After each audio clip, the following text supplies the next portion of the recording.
Hello everyone, welcome to our channel Vidya Mahasagar. हम complex analysis book second पढ़ रहे थे और हमने कॉची इंटीग्रल के कुछ क्वेश्चंस करे थे सिंपल और nth डेरिवेटिव के लिए और कुछ थ्योरम सॉल्व करी थी। तो आज हम कॉची इंटीग्रल थ्योरम का प्रूफ करेंगे। ठीक है, कॉची इंटीग्रल का फॉर्मूला तो हमने पढ़ लिया है, उसके बारे में हमें सब पता है, पर उसका जो प्रूफ है वो बहुत इंपॉर्टेंट है एग्जाम्स के लिए। ऐसी थ्योरम आ सकती है, बोल सकते हैं कि कॉची इंटीग्रल का स्टेटमेंट और प्रूफ दोनों कीजिए। तो बढ़ते हैं कॉची इंटीग्रल के प्रूफ की तरफ। स्टेटमेंट है, if F Z is analytic within and on a close contour C and if A, ठीक है, A is any point within C, then हम कॉची इंटीग्रल को कैसे रिप्रेजेंट करेंगे। F A is equals to 1/2 pi integration C bounded F Z D Z upon Z minus A. ठीक है, हमें statement भी याद रखनी होगी इसकी, क्योंकि क्वेश्चन में पूछ सकते हैं कि कॉची इंटीग्रल का स्टेटमेंट और उसका प्रूफ करिए, तो स्टेटमेंट आपको याद रखनी पड़ेगी। कॉची के स्टेटमेंट क्या कहता है कि अगर एफ जेड कोई एनालिटिक है within and on a close contour C में और ए कोई पॉइंट है सी के अंदर, तो हमारा कॉची इंटीग्रल फॉर्मूला ये होगा। ठीक है, हम इसका प्रूफ देखते हैं। हमने माना कि एक क्लोज कंटोर सी है, उसके अंदर एक पॉइंट ए है जो कि एक अपना क्लोज कंटोर के अंदर है, जिसका हमने क्या माना है, गामा है, और ये रेडियस आर है। ठीक है, अब describe a circle r about the centre z equals to a of a small radius r such that this circle z minus a is equals to r mod of z minus a। हम circle की equation को ऐसे represent करते हैं, जो हमने draw बनाया है उसी को लिखा है हमने यहाँ पे, कि हमने एक सर्कल r रेडियस के अबाउट ड्रॉ करा जिसका सेंटर क्या है, a है, और रेडियस कितनी है, स्मॉल r है। तो हमारी सर्कल की इक्वेशन ये हो जाएगी। फिर इसने लिखा है डज इंटरसेक्ट द कर्व, जो सर्कल की इक्वेशन है, यानी कि जो सर्कल है, does intersect the curve C the function f Z upon Z minus a is analytic in the ring shaped region bounded by C and gamma. यानी कि जो ये पोर्शन होगा वो क्या होगा, एनालिटिक होगा, ये पोर्शन एनालिटिक होगा। तो ring shaped region bounded by C and gamma, जो ये सी और गामा से बाउंडेड रीजन है वो एनालिटिक होगा। तो हम कैसे लिख सकते हैं, integration of C F Z upon Z minus A D z equals to integration gamma F Z upon Z minus A D z, दोनों इक्वल होंगे क्योंकि दोनों ही रीजन में एनालिटिक है और सी और गामा से बाउंडेड है, तो हमने उससे रिप्रेजेंट करा है। अब हमने क्या करा, माइनस ऑफ एफ ए और प्लस ऑफ एफ ए कर दिया। यहाँ पे फर्क पड़ता है कोई नहीं, जीरो हो जाएगा, पर हमने क्या करा, इन दोनों को स्प्लिट कर दिया दो टर्म में। हमने integration of gamma F Z minus F a upon Z minus A D Z plus integration of gamma F a upon Z minus A D Z कर दिया, इसको पहली इक्वेशन मान ली। ठीक है, ये थ्योरम प्रूफ करने का तरीका है, आपको ऐसे ही करना होगा। फिर इन अ सर्कल गामा, जो ये गामा क्लोज कंटोर गामा के अंदर है, उसकी इक्वेशन क्या होगी, mod of z minus a equals to r, mod खुलेगा तो आर ई की पावर आई थीटा हो जाएगा, ए को इधर ले गए डिफ्रेंशिएट करा, मॉड निकाला आर डी थीटा। ठीक है, अब यहाँ पे हम पहले क्या करेंगे, integration of F a upon Z minus A D Z को कैसे लिख सकते हैं, हम यहाँ पे डी जेड की वैल्यू रखेंगे और किसकी वैल्यू रखेंगे, जेड माइनस ए की वैल्यू रखेंगे। हमने वही करा, क्या करा, डी जेड की वैल्यू है आई आर ई की power i theta d theta, और जेड माइनस ए की वैल्यू है आर ई की पावर आई थीटा। हम पहले इस पोर्शन का निकाल रहे हैं, ये जो F a upon Z minus A D Z का है। ठीक है, हमने वैल्यूज पुट करी, जो कैंसिल हुआ उसे कैंसिल कर दिया, तो integration of gamma I F A D theta बचा। और हम सर्कल के लिए इक्वेशन कर रहे हैं, तो 0 to 2 पाई हो गया, I F A D theta integration करेंगे तो आई एफ ए कॉन्स्टेंट है, बाहर आ जाएगा, डी थीटा का थीटा हो जाएगा, तो 2 पाई माइनस 0 2 पाई बचेगा, 2 पाई आई एफ ए हो जाएगा। ये सेकेंड इक्वेशन हो गई। अब हमने ये करा, जो हमारी किसकी वैल्यू थी, ये integration of gamma F a upon Z minus A D Z की वैल्यू थी, हमने उसको पहली इक्वेशन में रख दिया। हमारी पहली इक्वेशन क्या थी, हमारी पहली इक्वेशन ये थी, इस इक्वेशन में हमने इसकी वैल्यू रख दी, और यहाँ पर F Z upon Z minus A D Z है। ठीक है, तो हमने वैल्यू रखी तो क्या आया, हमने यहाँ पे इसकी वैल्यू रख दी, 2 पाई एफ ए हो गया। हम इसको उठाकर यहाँ ले गए। ठीक है, अब हम इसको, ये जो गामा है इसको सी भी लिख सकते हैं। ठीक है, क्वेश्चन में हमें सी के लिए प्रूफ करना है, तो हम यहाँ पे सी लेके चलेंगे। क्योंकि गामा और सी दोनों इक्वल है उससे फर्क नहीं पड़ता है, पर क्वेश्चन में हमें सी बाउंडेड के लिए प्रूफ करना है तो हमें यहाँ पे सी ले लिया है। F Z upon Z minus A D Z minus 2 pi I F A equals to integration gamma F Z minus F A D Z upon F Z minus A. ये हमारी इक्वेशन थर्ड हो गई। Since function is analytic within C, हमें पता है कि with in सी में function क्या है, एनालिटिक है, therefore it is also continuous at Z equals to A, तो जेड इक्वल्स टू ए पे कंटिन्यूस होगा। ठीक है, हमने एक एप्सिलॉन माना जो जीरो से बड़ा है, दैट इज जो डेल होगा वो जीरो से बड़ा होगा, such that mod of fx minus fa is less than e for z minus a is less than epsilon। ठीक है, हमारी F Z sorry F x minus Z A, जो हमारा F x minus F A है उसकी value epsilon से कम है, तो जेड माइनस ए की डेल्टा से कम होगी। फ्रॉम थर्ड, जो हमारी थर्ड इक्वेशन आई है उससे हम क्या करेंगे, मॉड लगाएंगे दोनों तरफ, और जब हमारा मॉड ये हम लोग जब मॉड लेते हैं तो ये क्या हो जाता है, ये चीज़ क्या हो जाती है, लेस देन इक्वल्स टू हो जाती है, integration of gamma F Z mod में आ जाएगा, ये सब चीज़ मॉड में आ जाएगी। ठीक है, अब F Z minus Z A, इसने क्या बोला कि एप्सिलॉन से छोटा है तो यहाँ पे एप्सिलॉन वैल्यू आ जाएगी।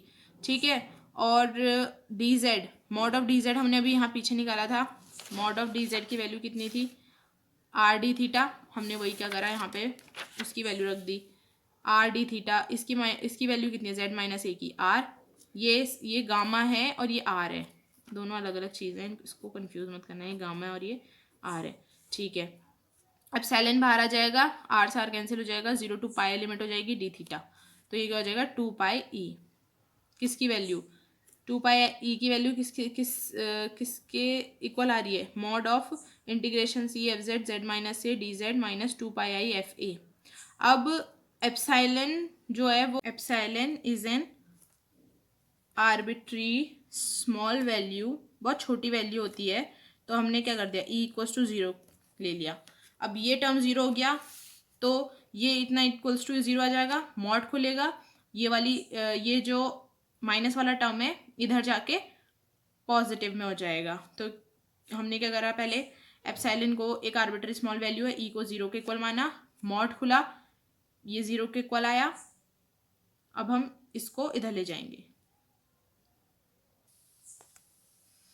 हम 2 पाई आई को इधर ले गए तो कितना आ जाएगा, एफ ए को इधर रहने देते हैं, 2 पाई आई को नीचे ले आते हैं, तो 1/2 pi integration of f z z minus A D z, ये हमारा क्या है, Cauchy integral formula, hence prove हो गया। ठीक है, कुछ नहीं था क्वेश्चन में, जैसे हम लोग क्वेश्चन सॉल्व कर रहे थे वैसे ही हमने इसके लिए भी सॉल्व करा, बस कुछ चीज़ें हैं जो याद रखनी है, थ्योरम्स तो ऐसी होती हैं, कुछ ना कुछ चीज़ें याद रखनी पड़ती हैं। अब हम नेक्स्ट थ्योरम करते हैं, ये थ्योरम है Cauchy integral formula for the derivative of an analytic function. अभी हम एफ ए के लिए कर रहे थे, अब हम एफ डैश ए के लिए करेंगे। इसने बोला कि हम एनालिटिक फंक्शन का डेरिवेटिव के लिए कॉची इंटीग्रल फॉर्मूला निकालते हैं। तो इसकी स्टेटमेंट क्या है, स्टेटमेंट है if a function is analytic with in an on a closed contour C and A is any point lying in it, then f dash A is equals to 1/2 pi I integration C f dash Z Z minus A 1 plus 1 dz। अब यहाँ पे 1 plus 1 क्यों हुआ, हम जब इसका derivative ले रहे हैं तो यहाँ पे पावर बढ़ेंगी। ठीक है, हम डेरिवेटिव कब लेते हैं, nth डेरिवेटिव के लिए, तो यहाँ पे n की जगह 1 आएगा, क्योंकि हम सिर्फ एक डेरिवेटिव कर रहे हैं तो 1 plus 1 होगा। अब हम इसकी प्रूफ की तरफ बढ़ते हैं। प्रूफ है let a plus h be a point in the neighborhood of a point a then by Cauchy integral formula। इसने माना कि a plus h कोई पॉइंट है a के नेबरहुड में, तो उसका इंटीग्रल फॉर्मूला क्या होगा, Cauchy integral formula f A equals to 1/2 pi I integration F Z upon Z minus A D z C contour में, ऐसा होता है। अब हमने a प्लस एच माना है नेबरिंग पॉइंट उसका कोई, तो उसके लिए क्या हो जाएगा, f a plus H equals to 1/2 pi I integration C F Z upon Z minus A plus h d Z, second equation मान ली। अब हमने क्या करा, सेकेंड इक्वेशन को फर्स्ट इक्वेशन से सब्ट्रैक्ट करा, तो क्या आया, f a h minus F A is equals to 1/2 pi I integration C F Z upon Z minus A plus h d Z minus 1/2 pi I integration C F Z upon Z minus A D z. 1/2 pi को common ले सकते हैं, common लिया, integration के अंदर 1/z minus A minus H minus 1/z minus A F Z D Z आ जाएगा। अब हम यहाँ से क्या कॉमन ले सकते हैं, हम z माइनस ए को कॉमन ले सकते हैं, इसको हमने 1 minus H upon Z minus A, और ये 1 हो जाएगा F Z into D Z बचेगा। ठीक है, हमने 1/2 पाई को कॉमन लिया सबसे पहले, फिर इंटीग्रेशन के अंदर 1/z-a को कॉमन लिया। अब हम इस चीज़ को ऊपर ले जा सकते हैं। 1 माइनस एक्स का जो इन्वर्स होता है उसको हम बाइनोमियल एक्सपेंशन से क्या कर सकते हैं, सॉरी, हम इसको बाइनोमियल एक्सपेंशन से एक्सपेंड कर सकते हैं।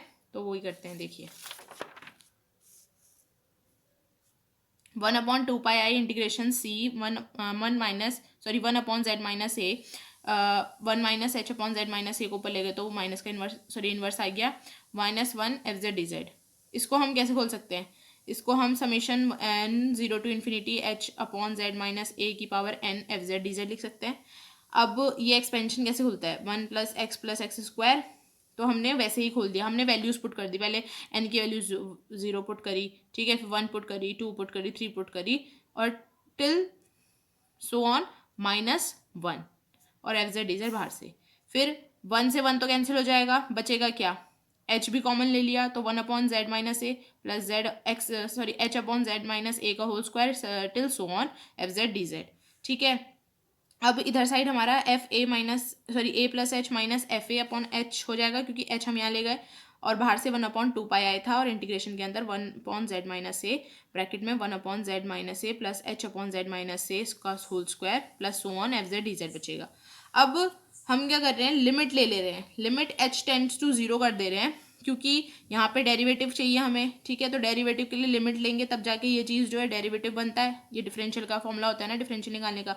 Limit h tends to 0 f a plus H minus F a upon h करा, लिमिट यहाँ पे भी ले ली। अब हम लिमिट लेंगे तो इनका डिफरेंशिएशन होगा। ठीक है, हम h के रिस्पेक्ट में करेंगे तो ये टर्म तो 0 जाना है। ठीक है, बचेगा क्या, सिर्फ 1/z-a, तो ये अंदर एक 1/z-a बचेगा, एक बाहर है, तो ये क्या हो जाएगा, और ये एफ जेड का डिफरेंशिएशन होगा, तो ये क्या हो जाएगा f(z) हो जाएगा, और यहाँ पे f'(a) हो जाएगा। ठीक है, 1/2 पाई इंटीग्रेशन c, इसका स्क्वायर हो जाएगा पूरा। ठीक है, उसके बाद हम क्या लिख सकते हैं, f'(a) = 1/2 पाई 1/z-a, 2 को 1 + 1 लिख सकते हैं, f'(z) into dz। Hence proved. यही तो हमें प्रूव करना था, क्या, डेरिवेटिव, कॉची इंटीग्रल के लिए जिसका एनालिटिक फंक्शन क्या हो, उसका डेरिवेटिव हो, निकल गया। अब हम कुछ इससे रिलेटेड और थ्योरम है वो भी करते हैं। अब हम पढ़ेंगे हायर ऑर्डर डेरिवेटिव के लिए। अभी हमने इससे पहले सिंगल डेरिवेटिव के लिए पढ़ा था, अब हम हायर ऑर्डर यानी कि nth डेरिवेटिव के लिए पढ़ेंगे थ्योरम। ठीक है, हमें इसका फॉर्मूला तो पता है, क्योंकि हम कॉची इंटीग्रल के क्वेश्चंस कर चुके हैं nth डेरिवेटिव के लिए। अब हम इसका फॉर्मूला प्रूफ करेंगे। स्टेटमेंट है, इफ स्टेटमेंट याद रखनी पड़ेगी, देखिए, क्योंकि थ्योरम्स में कभी कभी डायरेक्ट पूछ लेते हैं कि कॉची इंटीग्रल का हायर ऑर्डर डेरिवेटिव का स्टेटमेंट और उसका प्रूफ। ठीक है, और स्टेटमेंट वैसे भी याद रहनी चाहिए, क्योंकि अगर आपको स्टेटमेंट याद होगी तो आपको प्रूफ करने में आसानी होगी, क्योंकि आपको पता होगा कि किसके लिए प्रूफ करना है। ठीक है, तो स्टेटमेंट है, if a function f(z) is analytic within and on A close contour c and a is any point with in c। सबकी सेंटेंसेस सेम ही है। ठीक है, बस लास्ट में क्या हो जा रहा है, फॉर्मूला अलग हो जा रहा है। Then derivative of all orders, वहाँ पे डेरिवेटिव ऑफ वन ऑर्डर था, यहाँ पे derivative of all orders are analytic and are given by fn(a) = n(2 integration c bounded f(z)(z-a) n+1 dz। ठीक है, इसके लिए हम प्रूफ करते हैं, इसके लिए भी प्रूफ सेम वैसे होगा, पर तरीका कुछ अलग होगा। ठीक है, हमने क्या करा, यहाँ पे इंडक्शन मेथड, जब हम ज़्यादा ऑर्डर्स के लिए निकालते हैं तो हम इंडक्शन मेथड यूज़ करते हैं। ये हमने पहले भी पढ़ा हुआ है। यहाँ पे हम क्या करते हैं, पहले n = 1 पुट करते हैं, फिर n = m पुट करते हैं, फिर n = m+1 पुट करते हैं, यहाँ से सीरीज़ निकल जाती है। वो सीरीज़ क्या होती है, nth सीरीज़ की होती है, जिससे हमारा क्या हो जाएगा, ये जो हमको फॉर्मूला प्रूफ करना है ये ईजिली हो जाएगा। वैसे हम लिख सकते हैं कि यूजिंग इंडक्शन मैथड, पहले हमने क्या माना, let Pn fn(a) = n(2 integration f(z)(z-a) n+1 dz। Putting n = 1, तो f'(a) = 1/2 ठीक है, ये पहले डेरिवेटिव के लिए, तो ये पहला डेरिवेटिव, क्योंकि हमने n = क्या माना है, 1, तो f(1a) डैश में बोलते हैं वैसे, तो 1/2 इंटीग्रेशन c f(z)(z-a) n की वैल्यू कितनी थी, 1 + 1 2 हो गया dz, which is true Cauchy's integral formula for first derivative therefore, ठीक है, हमारा फर्स्ट डेरिवेटिव के लिए हमने प्रूव कर दिया। अब p N is true for N equals to 1 हो गया। Let p N is true for N equals to m. अब हम एन इक्वल्स टू एम के लिए करेंगे, तो यहाँ पे हम एन की जगह एम रखेंगे, तो F M a is equals to M factorial upon 2 pi I integration C F Z upon Z minus A M plus 1 D z. इसको हम अपनी पहली इक्वेशन मान लेते हैं, ठीक है। अब for N equals to M plus 1 let A plus H be a point in the neighbourhood of A. इसने बोला है कि अगर हम N equals to M plus 1 मान रहे हैं तो जो ए पॉइंट था उसके नेबरहुड में कोई ए प्लस एच बी है पॉइंट, तो F M A plus H equals to M factorial upon 2 pi I integration C F Z upon Z minus A plus H की power M plus 1 D Z. Second equation हो गई। हम क्या करें, first equation को second equation से subtract कर देंगे, तो हमारा क्या आएगा, F M A plus H minus F M a is equals to M factorial upon 2 pi I integration F Z upon Z minus A plus H की power M plus 1 D Z minus M factorial 2 pi I integration C F Z upon Z minus A M plus 1 D Z. यहाँ से हम M factorial 2 pi i को क्या लिख सकते हैं, common ले सकते हैं, कॉमन लेंगे। हमने m factorial upon 2 pi i को कॉमन लिया है, तो अंदर क्या बचा, integration of 1 upon Z minus A plus h m plus 1 minus 1 upon Z minus A M plus 1। अब इसमें हम क्या कॉमन ले सकते हैं, जेड की पावर जेड माइनस ए की पावर एम प्लस 1, हमने वही कॉमन लिया। ये 1 upon Z H upon Z minus A की पावर एम प्लस 1 माइनस 1 बचा, ठीक है। हाँ माइनस 1 बचा, एफ जेड डी जेड, ये ऊपर होगा, ये मैंने यहाँ गलत दी थी, माइनस का 1 एफ जेड डी जेड। उसके बाद M factorial upon 2 pi I Z 1 upon Z minus A की पावर एम प्लस 1 इंटीग्रेशन, ये ऊपर चले जाएगा तो माइनस में हो जाएगा, minus 1 F Z D Z. अब हम इसको कैसे ओपन कर सकते हैं, अभी हमने एक फॉर्मूला पढ़ा था वही चीज़ है वापस से, पर यहाँ पे क्या है, एनथ के लिए, क्योंकि यहाँ पे एम प्लस 1 है, तो हमने एनथ के लिए कैसे खोला, 1 plus n x plus n n plus 1 by 2 x square plus so on, ठीक है।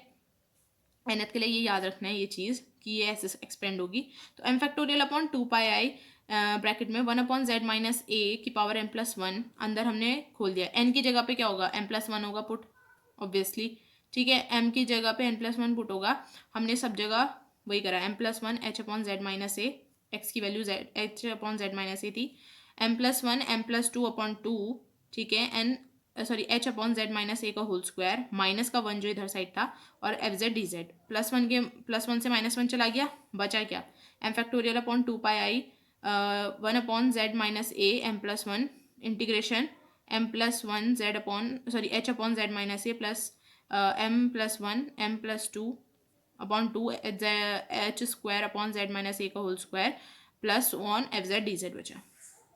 अब हमने m प्लस 1 को कॉमन लिया, अब m के अंदर तो m प्लस 1 भी आएगा, तो m प्लस 1 का फैक्टोरियल लिख देते हैं, ठीक है, क्योंकि हमने ऐसा m प्लस 1 का फैक्टोरियल इसलिए लिखा क्योंकि m के अंदर भी m जो है m प्लस 1 के अंदर m फैक्टोरियल भी आ जाएगा, ठीक है। इसलिए हमने क्या करा, यहाँ पे 1 प्लस 1 बढ़ रहा है ना, तो इसके अंदर तो m फैक्टोरियल आई करेगा, इसलिए हमने m प्लस 1 का होल फैक्टोरियल अपॉन 2 पाई आई कर दिया, इंटीग्रेशन में जो कॉमन था उसको लिखा 1 upon Z minus A M plus 2 H square upon Z minus A का whole square upon 2 plus so on F Z D Z. वापस से हमने क्या ली, लिमिट ली, हमें क्या बनाना है, एन डेरिवेटिव के लिए बनाना है, तो हमने लिमिट ली ताकि हम इसका इस तरीके से रिप्रेजेंट कर सकें। हमने क्या करा, हमने लिमिट ली h टेंड्स टू 0 और इधर भी लिमिट h टेंड्स टू 0, ठीक है। अब इसके लिए डेरिवेटिव निकालेंगे, तो यहाँ पे क्या होगा, ये सारे h वाले टर्म 0 हो जाएंगे, बचेगा क्या, 1 प्लस जेड माइनस ए, तो इसको हम कैसे लिख सकते हैं, z minus A M plus 1 का plus 1 F Z D z, और बाहर से जो फैक्टोरियल था वो वैसे के वैसे रहेगा। अब हमने पीछे n equals to M plus 1 माना था, तो हमने n फैक्टोरियल लिख दिया, यहाँ पे भी m प्लस 1 को n लिख दिया, तो z minus A N plus 1 F Z D Z हो गया, ठीक है। P N is true for n equals to M plus 1, तो हमें क्या प्रूव करना था, n डेरिवेटिव के लिए प्रूव करना था, तो ये f N a is equals to N factorial upon 2 pi I integration c 1 upon Z minus A N plus 1 F Z D z, यही तो प्रूव करना था और ये हम प्रूव कर चुके हैं। तो हम लास्ट में लेकिन ये लिखना पड़ेगा कि since P N is true for N equals to N plus 1 it is true for all integral power of N, therefore ये first derivative, second derivative, third derivative, nth derivative सबके लिए एग्जिस्ट करता होगा विद इन सी। अब हम next theorem पढ़ेंगे कि इसके लिए, कॉची इनइक्वालिटी के लिए। आज थ्योरम ही थ्योरम है, सारी कॉचीज़ की थ्योरम में ही कंप्लीट करा देते हैं, ठीक है।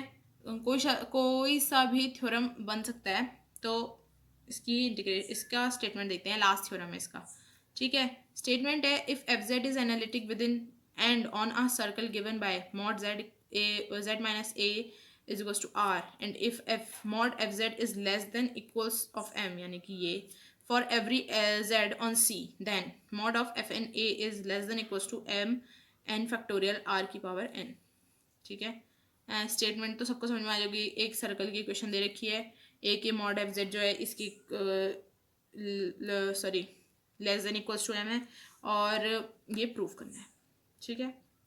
तो प्रूफ की तरफ बढ़ते हैं। प्रूफ में इन इक्वेशन ऑफ सर्कल इतना इक्वल्स टू आर, ये क्या हो जाएगा, मॉड खुलेगा तो आर ई की पावर आई थीटा, जेड में से जेड इक्वल्स टू ए इधर ले गए तो डी जेड क्या आ जाएगा, आई आर ई की power i theta d theta. Cauchy integral formula for n derivative क्या होता है, एफ एन ए, अभी प्रूफ करके आ रहे हैं, F N A equals to N factorial upon 2 pi integration C F Z upon Z minus A की power N plus 1 D Z, ठीक है। मॉड ले लिया दोनों तरफ, अब मॉड लेते हैं तो लेस देन इक्वल्स टू आ जाता है।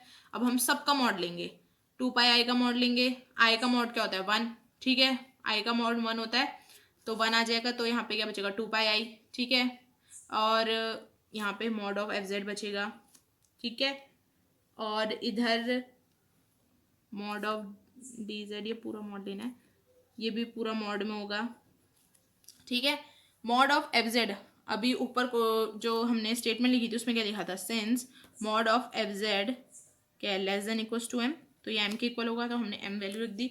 अब मॉड ऑफ डी जेड कितना आएगा, आर थीटा, अभी तक करते आ रहे हैं, सब में मॉड लेते आ रहे हैं, तो आर डी थीटा आता है, आर डी थीटा आया, जेड माइनस ए की वैल्यू कितनी है, आर मॉड में, तो ये आर एन प्लस 1 हो जाएगा, less than equals to N factorial upon 2 pi, m और आर एन कॉन्स्टेंट था तो 0, और हम किसके विदिन कर रहे हैं, सर्कल के, तो 2 पाई 0 to 2 पाई चले जाएगा पूरे के लिए डी थीटा।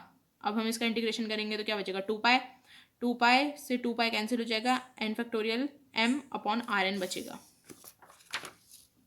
देखिए यही प्रूफ करना था और आ गया, mod of f N a is less than equals to N factorial m upon r की पावर एन, हेंस प्रूफ। ये सारी थ्योरम्स इंपॉर्टेंट हैं, ईजी भी हैं, आपको आसानी से याद रहेंगी, ठीक है। तो इन सारी थ्योरम्स को अच्छे से याद रखना, और एक दो बार देखोगे तो समझ में आ जाएगा कि क्या चीज़ है, ठीक है। Till then take care, good bye, see you.